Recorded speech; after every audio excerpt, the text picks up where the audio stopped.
Sobriety checkpoints feel like they should violate the Fourth Amendment, because police are stopping you without suspecting you of anything.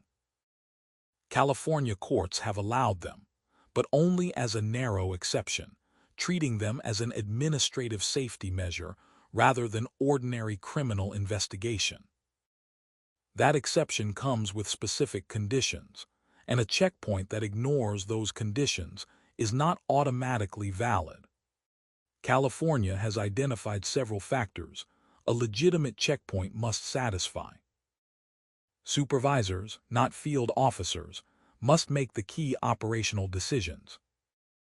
The formula for which cars are stopped must be neutral, such as every third vehicle, not left to an individual officer's judgment. The location and timing should be justified by safety data. The checkpoint must be reasonably visible and clearly marked. Drivers should be detained only briefly, and the public should generally receive advance notice. These are not suggestions. They are the conditions that legally justify stopping you without suspicion. One of the most frequent problems in checkpoint cases is officer discretion.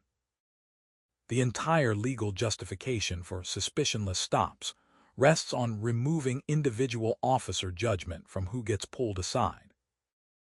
If field officers were choosing on their own which cars to stop, rather than following a neutral formula set by supervisors, that undermines the whole rationale. When discretion creeps back in, the stop starts to look like exactly the kind of arbitrary seizure the rules were designed to prevent. People often ask whether avoiding a checkpoint is a crime. It is not. A properly run checkpoint is actually supposed to allow drivers to turn away, as long as they do so safely and legally.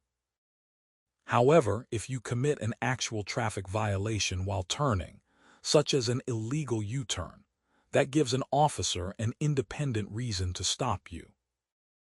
So the avoidance itself is lawful, but how you do it matters.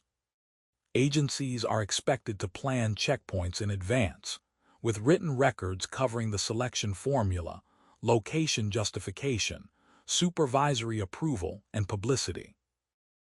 Part of defending a checkpoint arrest is obtaining those records and comparing what the agency said it would do against what actually happened. Gaps between the written plan and the actual operation, or missing documentation entirely, can make a checkpoint stop vulnerable to challenge through a motion to suppress. When evidence is suppressed, the case changes significantly, though results always vary. Even when a checkpoint itself is valid, that only covers the initial stop. To move you out of line for further investigation, an officer still needs to develop a reasonable basis, such as signs of impairment, an odor, or an admission. Field sobriety tests remain voluntary for most adults even at a checkpoint, and the chemical test is evaluated under the usual rules.